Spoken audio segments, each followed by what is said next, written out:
and every one of these wheels was cracked.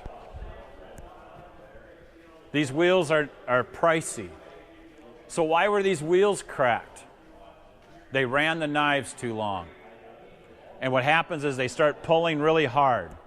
So when these knives are run too long, it's hard. The guy doesn't notice it, still cutting corn, but because they're not sharp, these wheels crack. They're made out of aluminum, and so that's all characteristics. These are all updated. If you have an older Orbis head, this is all brand new. That's all different. It's thicker. You want these things basically just to miss everything they're going around here. The first ones were not thick enough. These are updated as well. Important parts of the head. This is probably the critical area, and these knives have to be sharp.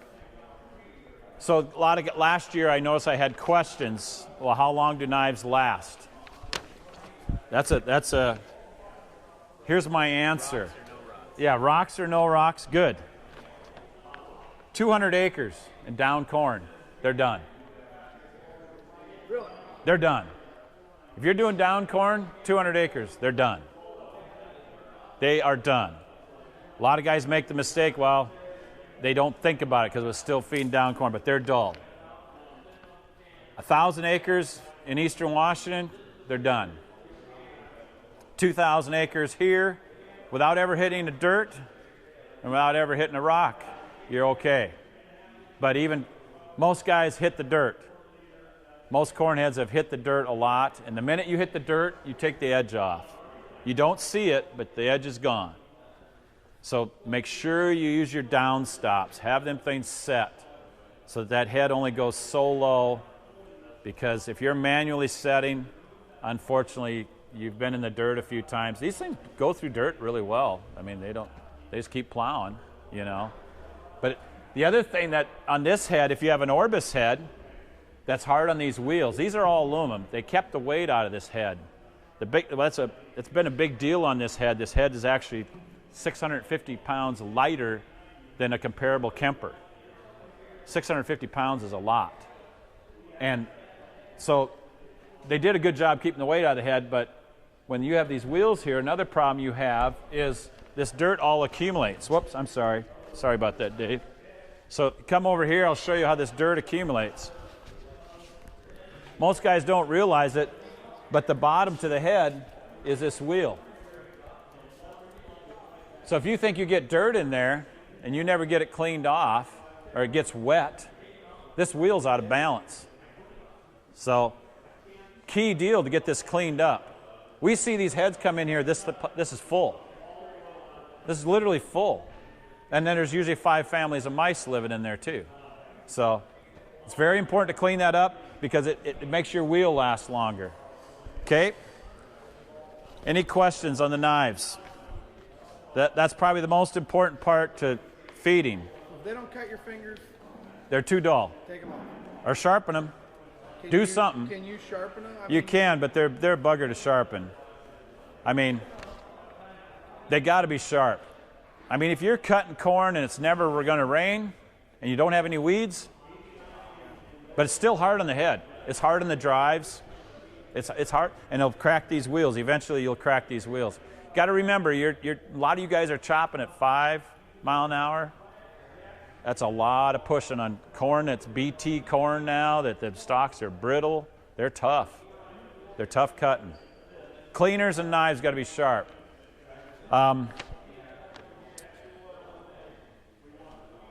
Okay. Parts that make them last longer is the cleaners, and the other thing is to even feeding. The next item, if a guy calls me about feeding, the first thing I'm going to ask him is how sharp his knives are. What's the next item I'm going to ask him? If he's complaining about plugging.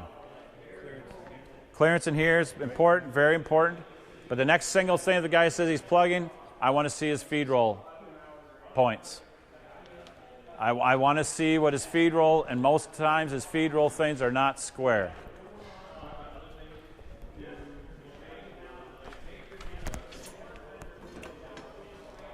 This is an example of what we see a lot. This is not going to work. The funny thing is the bad thing is everybody rebuilds their cutter in the spring. So now we're away from the corn head, but everybody rebuilds their cutter in the spring and replaces these things. That's usually when they got time, right? When you should put new ones on is in the fall before corn, because you don't need these things to do grass. You need them to do corn. Anything will eat grass. But so it's kind of a waste to put these things on unless this is way past the feed roll, so now you're on the feed roll as well, which isn't good. You know, Claas was one of the first ones to have replaceable strips, so it's kind of important to replace it before it starts wearing on the feed roll. But the optimum time to put new ones on is just before corn, because these things need to be perfect in corn, or you're going to plug. Okay?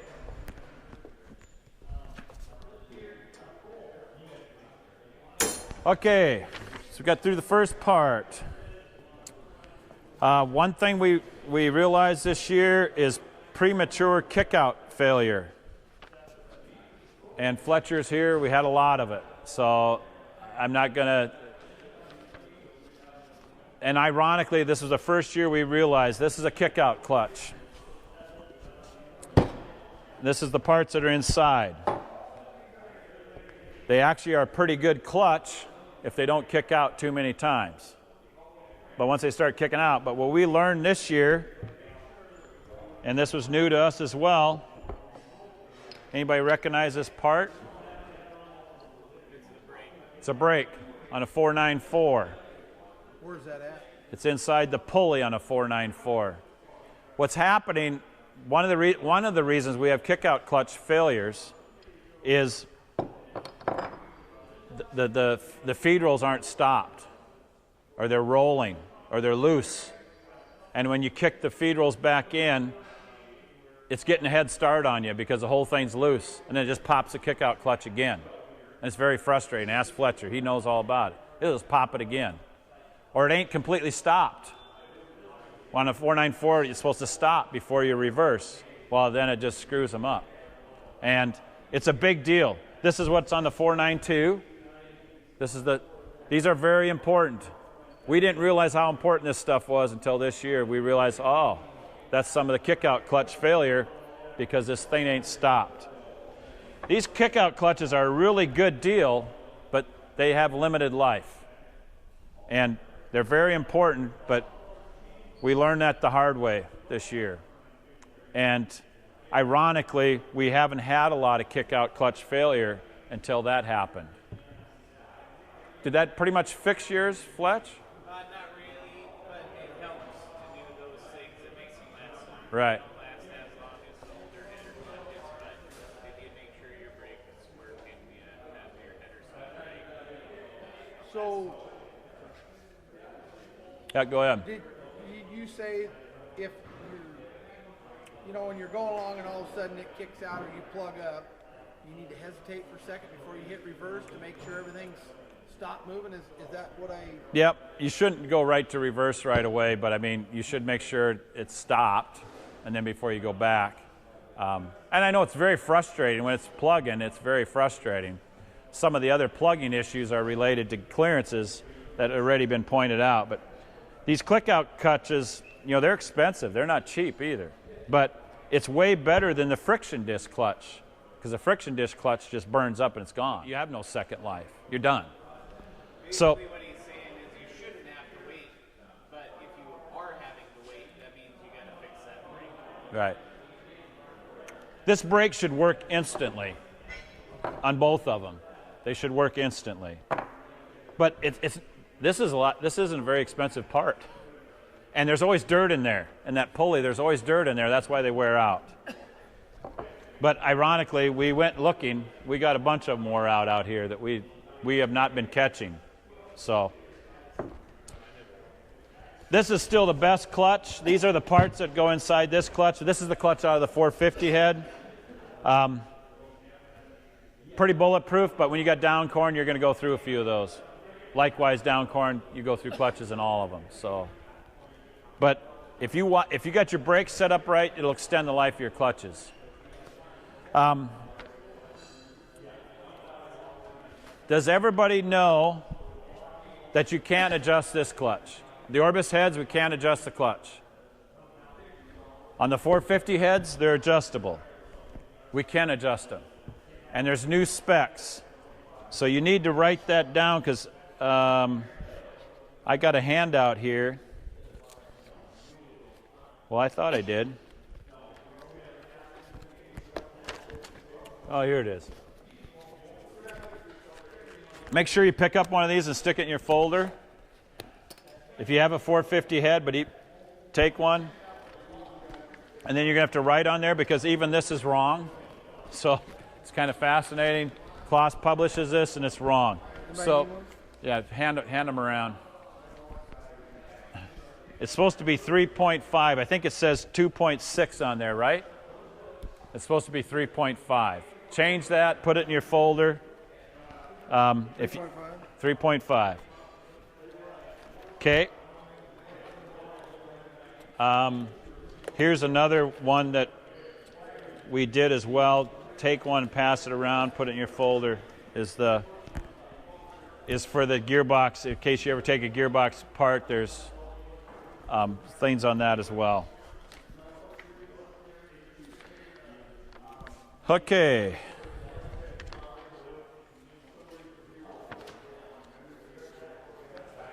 I would recommend right now when we rebuild a 450 head, we rebuild all these. We don't, it's not even an option, even if the guy's never had a trouble. And we even check new ones. So we get a new one off the shelf, we check it before we send it to you because New Holland had Claas build them a bunch of heads, and just about every New Holland head we mounted on a John Deere, we had kick-out clutch problems because they weren't set right. So even manufacturers do not get them set right. So, okay. On a 494 and a 492, they both have different reverses on them. So you guys that have both probably know a little bit about that. You ever notice you wish your 494 would reverse more? Your 492 reverses a lot? Okay, Claas did that on purpose. The 494s do not have near the reverse power that a 492 does. Anybody know why? Why did they do that? They don't bend them. Yes. Okay, good. So whenever you complain that your chopper won't reverse the slug out of there, that's done for a reason because they don't want stuff bent. And we've seen a lot of bent up stuff. So ironically, we have 492s that are running these heads. They'll bend up more stuff than the 494s do because of the reverse. Not because they got more power, they just got more reverse power. So they've purposely deleted the reverse on the 494s, and they will continue to do that because there's too much damage. Now, if we can move around, I'm going to show you some things we did different on here that we need to talk about.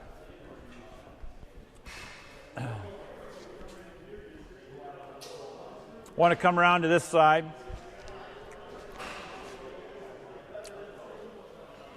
A couple things on the 494 head. This area right here, when this thing gets reversed, every one of these that we've taken back in has had this bracket bent. The force on here is so big. So this is a piece we added. We add this piece. That's a Skolton fix. That's not from Claas.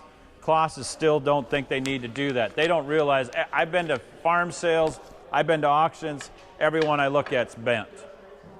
Because when it reverses, this has so much, if this gap gets too big, it even gets worse. But it bends this back. So we straighten them and put a reinforcement. Now, I've had a 492 out here that's even bent this. So now our new ones we're going to weld a piece of steel on edge. There's room for it. We're going to weld a piece of steel on edge to hold this in there so it doesn't get bent. Okay? A lot of guys ask me, when you get time, you can look at all the wear strips there. In a Kemper head, you don't get to replace wear strips. You get to weld stuff in. And a lot of guys say, well, how much wear is too much wear? You know when it's wore 1/8 of an inch? It's out of spec. Doesn't sound like a lot, But it's always surprising to me. The guy always says, first 2 years that corn head worked really good. And third year he calls up, that thing don't work really good. Well, it isn't new anymore, number one. And when they're new, they always work really nice. But these things, this is very important stuff to make sure these gaps don't get too big. Because when they get too big, you're going to have issues. So back here on the 494, this is an Orbis head, so it'll go on a 492 as well. The Christmas trees have all been updated. These are all brand new. This floor piece is new. This is all adjustable. This is the old piece that was in here. It wears out. The new ones are adjustable, so you can slide them tighter into here. So How much room do you want between the end of the tree? as little as possible. To be honest with you, you can't hardly make them things tight enough, because you don't want corn ever slipping by there. The minute a corn slips by there, you got problems. I mean, so we've changed. We make sure there's no lip here when you put the cover back on. When they come from the factory, sometimes there's a lip hanging over here. Well, this lip is going downhill. Well, we trim that all off just to get rid of that. They actually, I'm going to hand you a packet. There's a bulletin if you're ever in really short corn. On the 492, we can raise this head up. On the 494, because of this nice hookup, we can't. So they actually offer a ramp kit. They call it a ramp kit because the problem is this feed roll is a little bit too high. And when you're in short corn, guys don't believe me, but we actually did one. We raised it 2.5 inches. Instantly the issue went away because it was more in line with that bottom feed roll where it needed to be. That's an important part in the corn heads, but they actually offer a ramp kit now in case you're fighting. Short corn can be very frustrating once in a while. So the other thing is we modify all these pans. We put holes in here. That isn't new. We did that already a couple years. We do that on both sides. So this is something the Californians, what's that? You said you made those holes? Yeah. Yeah, they're not factory. These holes are not factory. We cut them in both sides. It's a bugger because you got to take it apart. Yeah, but it's less of a booger than digging those out. Oh, yeah. A year every single day. What it does is allows this trash to fall down and get out getting all wrapped up in these Christmas trees. In certain conditions, a big problem. They are now, see how this Christmas tree's taller than this one? We did that for the sake of the school. Your clutch is underneath here. This is a friction disc clutch. It's right underneath there. Normally there's 2 more rows of stars. The funny thing is they seem to work better without this top one on. We've had a couple instances, then we just tack weld that cover back on because the scrapers are still going to be here. They don't wrap as bad.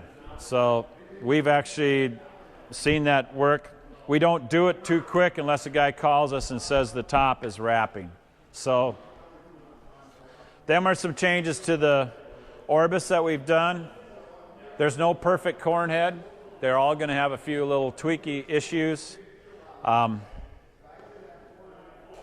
neat part about this corn head that Kemper can't claim is in the Claas world, we can run this on our older choppers. Kemper's 6-row, they can't lift it. That's how much weight difference there is. Well, you've run that 678. You know how heavy that is compared to an Orbis. Yeah. So there's some pretty neat stuff. Let's walk back to the front.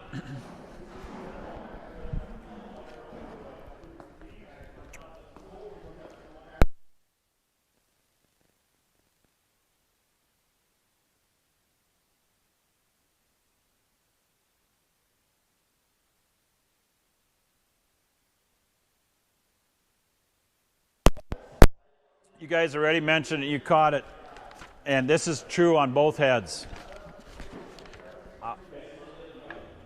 I still run across way too many heads where these things are missing. Will these heads work without these? Not very well. Not very well, okay, but they will work. Yeah, yeah. They're very important. And what I'm getting back to is when Dale Hillbaugh, this is where he started.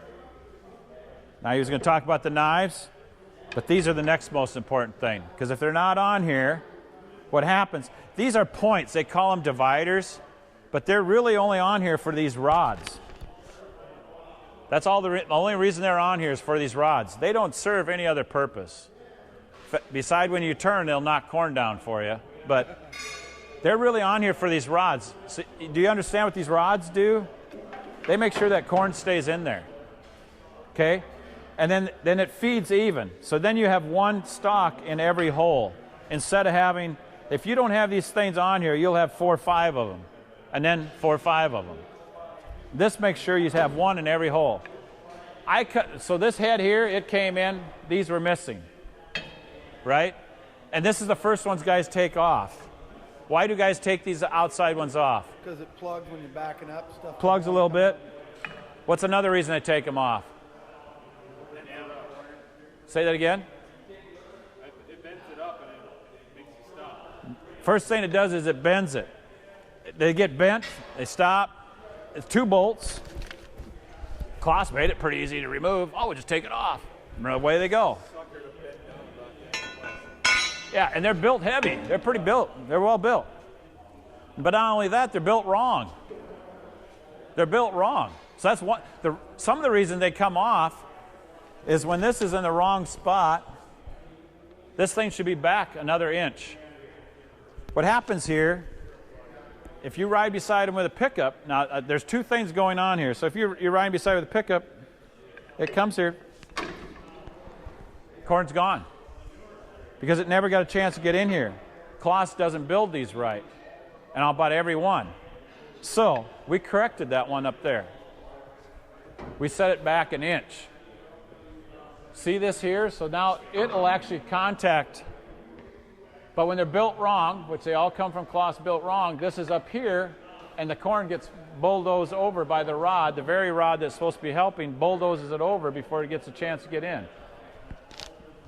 And so I had my guys redo these. This one's redone, and this one here is redone. The middle ones are wrong too. The reason I could tell, I want to show you, this is wore flat here. Oh, from the corn. From the corn hitting it, it's wore flat. It's wore on the wrong side. Instantly you know it's wrong. If you want to, you could paint these and do one round in the field and tell you, and you can tell instantly if they're not set right. Okay? So these are both wore flat. So I had him move this one back. Now the corn could get in here, and it'll go around. Here, this one's running over corn too if it's in the wrong spot. You guys just bend those back? No, Or you just cut it off? you cut it off and move the whole point back, and you make it so it just clears. Unfortunately, it's a little bit of tedious job Why because is that one even there then? I mean, if you don't have corn coming right in here, Well, you don't even need this one, do you? you Or don't. is that just But if you accidentally get well, end rows. When you do end rows, then this corn all gets messed up. Now he brings up a good point. One thing we found with auto steer, if you run auto steer, this ain't a big issue. It's when guys are manually driving that nobody drives good enough to keep the corn in the corner too. Because if you run an auto steer, this row is always here. So if you want to know the advantage to auto steer, this row will always be in the right spot. When you don't run auto steer, they're wandering, and then they'll bulldoze corn down, especially here. Because auto steer, this corn comes in here, it's in the right place. Or twin rows? Twin rows, yeah, it'll help. Auto steer doesn't work very good in twin rows. No, I know. But do you have a center one? Is your auto steer in the center? It just doesn't hold. We got some. The book is wrong. I'm glad you brought that up. It's kind of, but we found out this year the hard way that the book tells you to adjust the auto steer the wrong way. So the faster you go, you got to detune it. And the natural reaction is the guys always say, well, we put the gain up. We're going too fast. It's wrong. We didn't realize that till we fought it for a whole day. Called up Claas. I says, is it possible you guys are telling everybody to go the wrong way with this gain because it's got a gain and you got a correction? It's the wrong way. Because it's really, really frustrating. Oh, but when it works, it's really cool. Yeah. But We didn't realize if we just slowed down, it worked really cool. I go, well, why come we can't go faster? Well, we were adjusting the gain the wrong way. Once we put it the other way, we got some updates on that. I'm glad you brought that up. I forgot all about that. We fought that this year. The auto steer is really cool. The auto steer makes the chopper's feet even. There's a lot of advantages to auto steer. That if you can get it set right, it's a neat deal. But this is something to really watch. And these rods got to be set. There's a rod on this one here that's set wrong. This one right here, it's too tight. So this got bent one time, most likely got bent up, and this is too tight. So that rod's got to be halfway in this slots on same heads. That rod's got to be halfway. Any questions? Why does this head work so much better than that head in down corn? It's got hooked disc. Hooked points. They neutered them heads. But they made them heads lighter so they didn't have to run this extra disc. Okay? But you guys that got 450s, we had a brand new 450 again this year that this was out of time. So this becomes very important that this is in time. So this corn gets in here. The reason this head works so well, it can't get out. But the problem is you got to have a way to get that corn out when it gets to there. So the corn gets in here, and that's what that wheel's supposed to do, is poke that corn out of there. This thing's a little rusty, so. But there's pictures. I'm going to hand you out pictures. Everybody that's got a 450 should go look at theirs and make sure that it looks like that. On the picture, it's not good, because on the picture, we just had one in the shop in the center row. Wasn't right. I'll guarantee you that guy did not like his corn head, and he didn't. I talked to him. No, I don't like my corn head. Well, I know why, because it wasn't set right. What happens is we need to run over here a minute and show you what happens with this timing. We had a brand new head this year. These rivets sheared off. The guy fixed it himself, re-riveted it, but he re-riveted it in a different spot. And then he got to redo it again because it wasn't timed right. The timing's a big deal on this wheel. And these rivets do shear off once in a while. If they get a piece of foreign material in there, and they will shear them off. So these are the rivets. They got to be flush. But on the center wheel, we fight it the most on the center wheel. For some reason, the center wheel does most of the work. Can anybody tell me which side of the corn head feeds better on a 450? This side. Mine always plugs up on that side. It's the left side. Right side always. Why does the left side always feed better? Anybody know why? Because it's fuller, maybe? Two drums go in the same direction. Oh. So that drum so this drum's always spinning and helping this drum out. So if you got really down corn, take 4 rows and just take these 4 rows.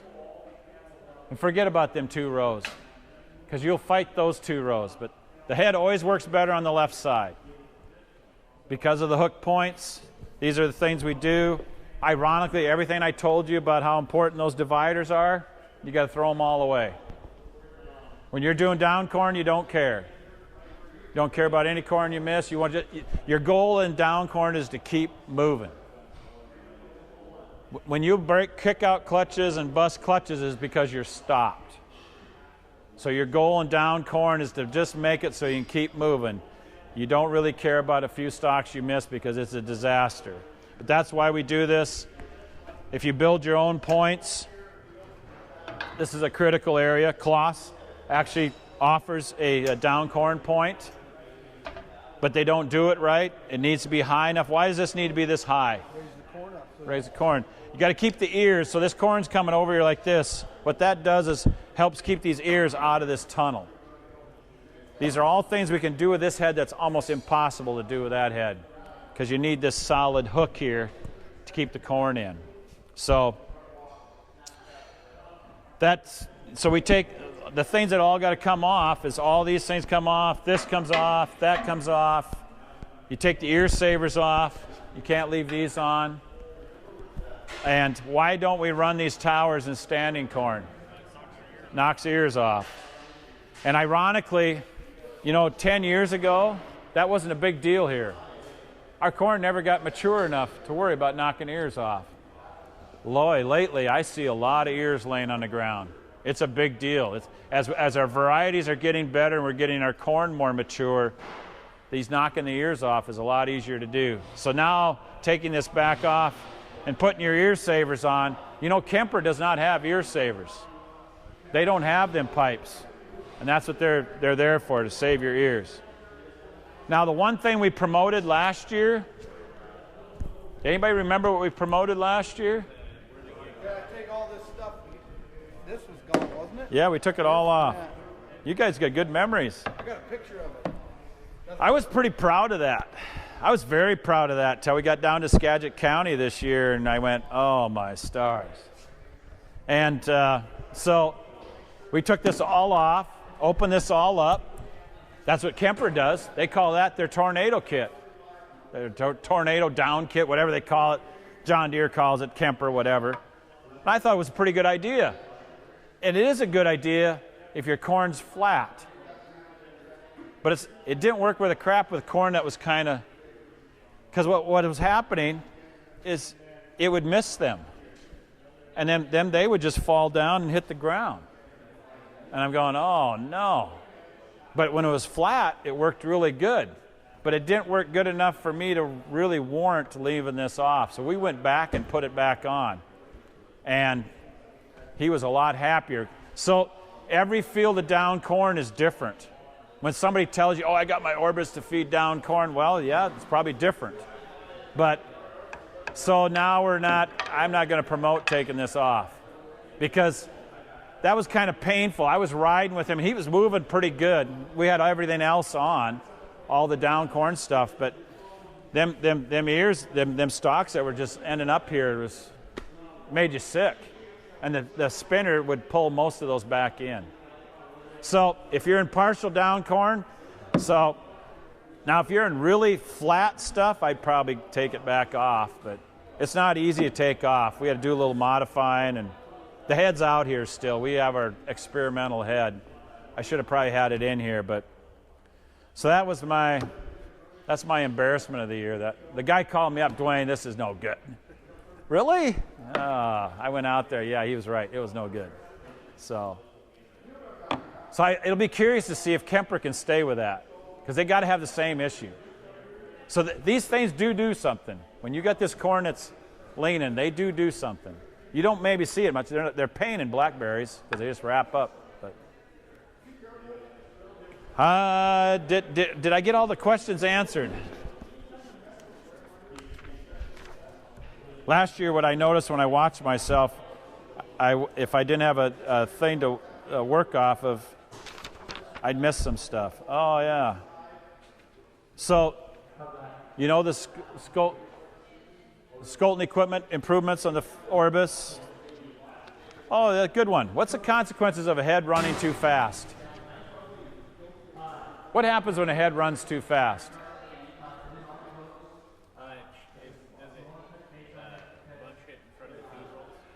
It can. That's a.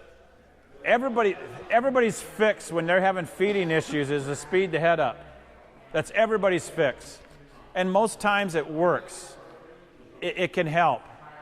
But one disadvantage of running ahead too fast, you're going to wear it out quicker. It takes more power. You're going to wear it out quicker. It's harder on drive lines, and probably 90% of the time it doesn't need to run that fast. The head only needs to go marginally faster than you're traveling. So, and what else happens when these rotary heads run too fast, especially in the Orbis, these will do the same thing.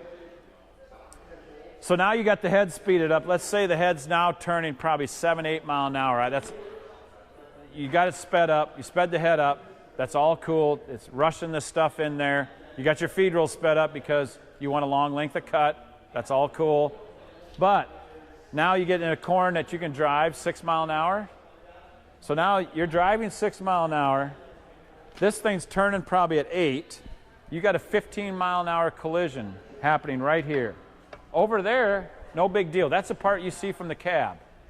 So you watch this stuff from the cab, oh, that looks good, that stuff's just coming in.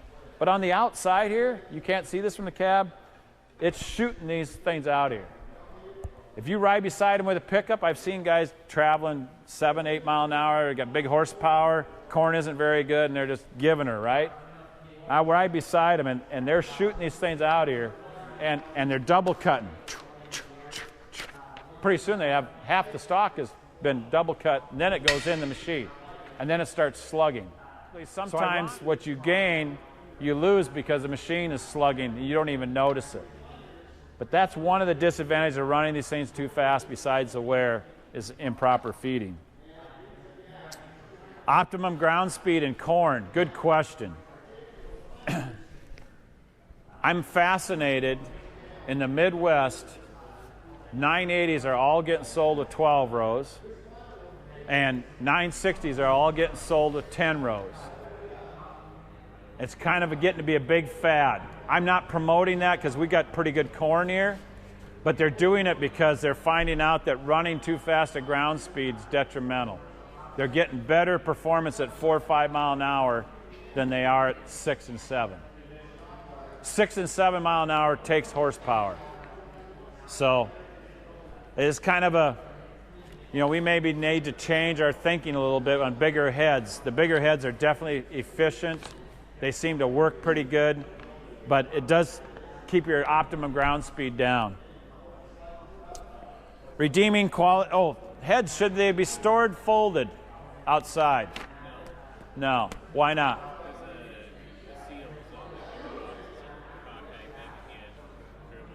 Keep it inside, doesn't matter. Inside's okay. Why would that change? No rain, no water. No heat. Sun.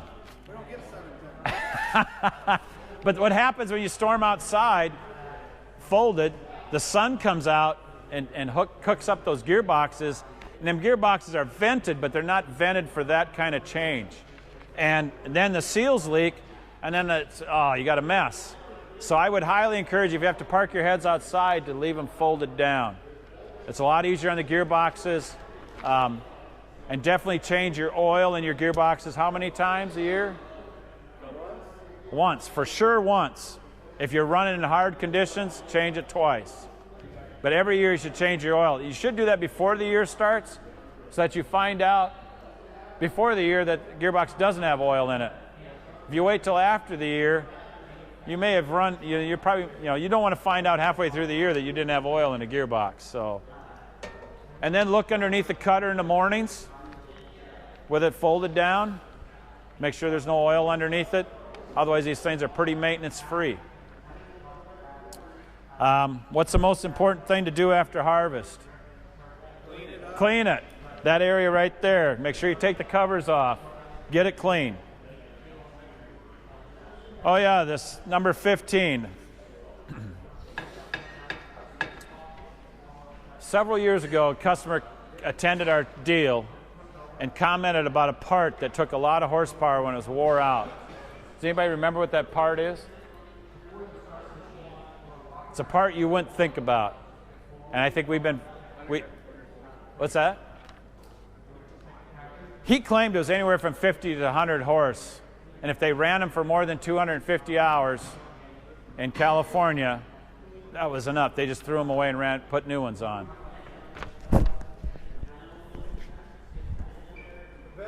The belt. You remember that? Yeah.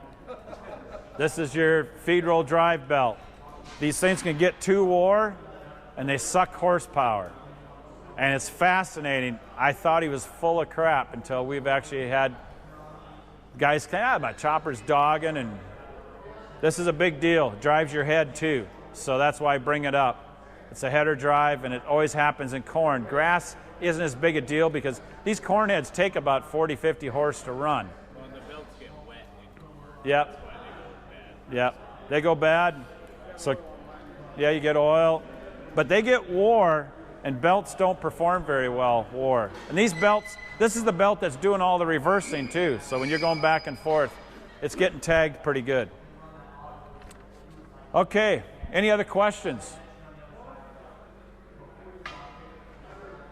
Comments? In California, they do.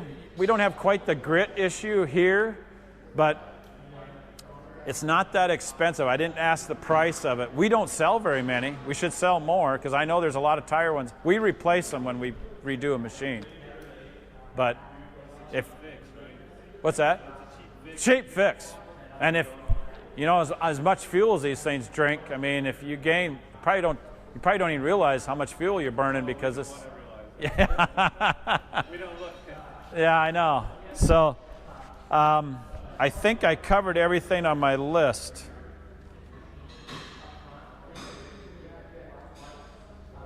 Storm folded down.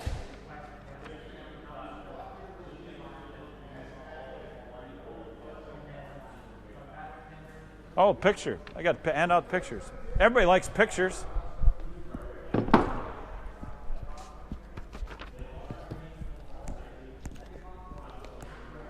Well, actually, we got handouts. There's you guys need to all take, because there's actually some other stuff that's I didn't even touch. Header slowdown kits. You want to take, these are from product. The irony is that the service side doesn't get these. Craig was a little ticked off that we could, this is in the product side. There's some good stuff in here. Thank you.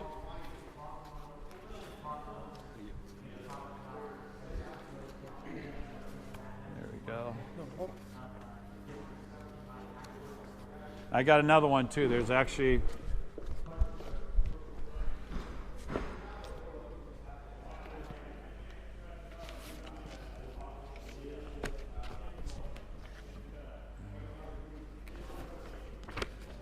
so make sure you look at this brake for you 494 guys so you know what you're looking at. Okay, We took taking the teeth, these white things off, helped our corn headers good question. too. A lot, because I didn't realize they needed to be gone.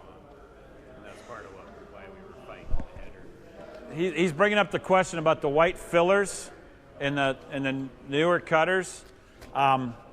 In corn, it does help if you're having some plugging problem, pull them out. But in grass, I wouldn't recommend taking them out because in grass they keep the dirt out of the middle. They also support that. Here's a picture of the pass. You take one and pass it around. You guys get that? Just pass. Take one, pass it around. Take one of those and pass it around.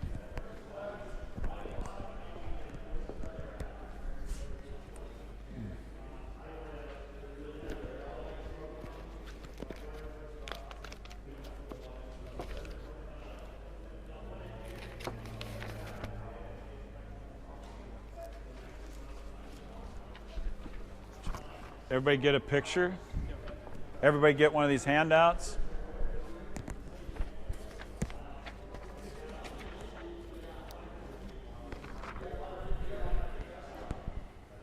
You're proud of that one-eyed bandit thing, aren't you?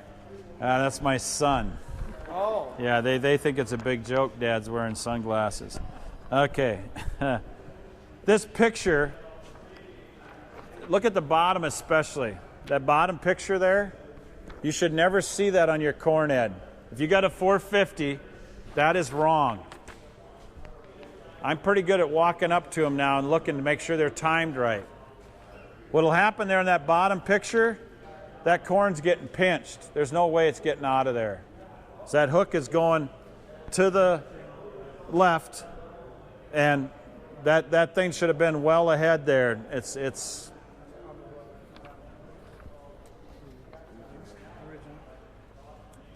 the one on the top is correct. That's the way it's supposed to look.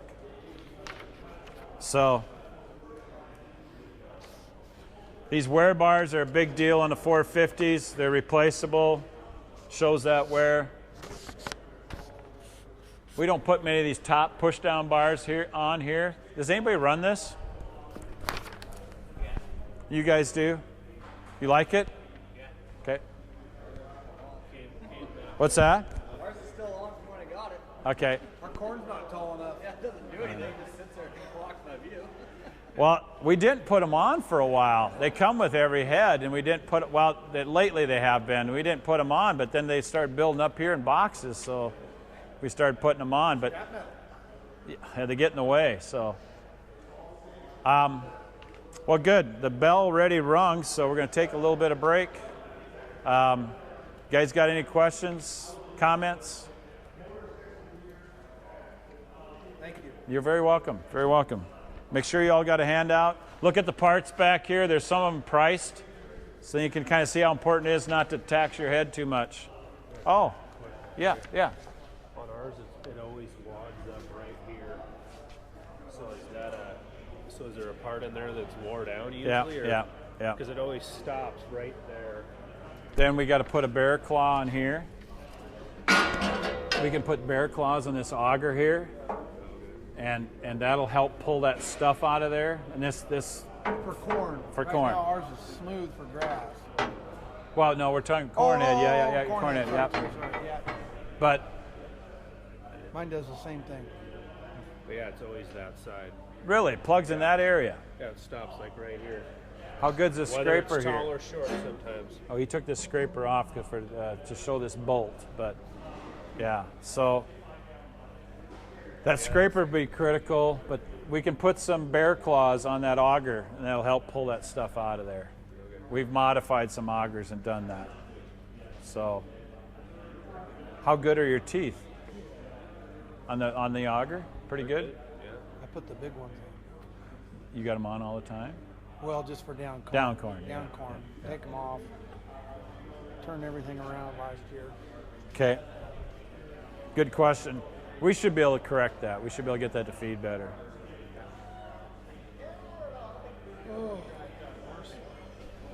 What's the price on that belt?